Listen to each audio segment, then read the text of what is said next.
Қалай айтады? Рауан айта қойшы маған кәне. Наурыз, сәуір, мамыр. Дұрыс айтасың.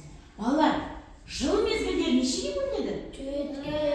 Ал заңғар айта қойып, қалай аталады? Қыс, көктем, жаз, күз.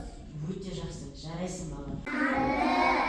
Не ойлайсыңдар, сандықтың ішінде не болуы мүмкін? Тиын. Тиын тағы да. Ақша. Тағы не бар? Алтын. Алтын. Ал енді қазір қараймыз. Бұның ішінде не бар екен? Балалар, көрдіңдер ма? Бұл сандықшаның ішінде тапсырмалар бар екен. Қандай тапсырма бар екен көреміз ба? Иә.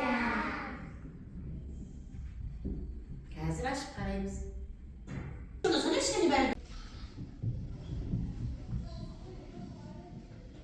Бес машина, үш машина, екі машина, жеті машина. Балалар, бұл жерде біз сандардың көршісін табамыз.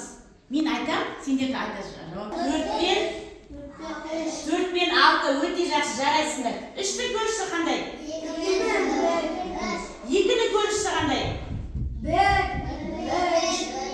мен 3 өте жақсы. 7-дің көршісі қандай? Мен сендерге тапсырма айтам, сендер тез шыға бересіңдер, иә? 1-ге 1 қосса неше? 3-ге 3 қоссаң?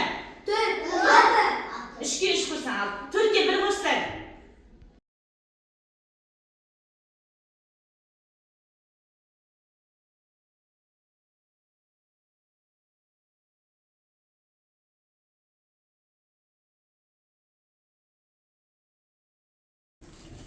Жарайсыңдар.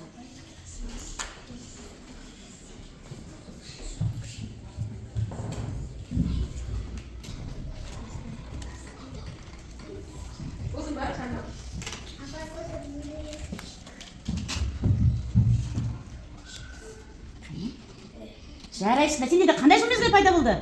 Көктем, сендер қандай жыл мезгілін құрастырды? Күз мезгілі. Күз мезгілінде айналаның барлығы қандай түске түссе енеді? Дұрыс айтасың. Жаз мезгілінде қандай болады далада? Ыстық болады. Дұрыс мезгілін құрастырдыңдар? Қыс мезгілі, жарайсыңдар.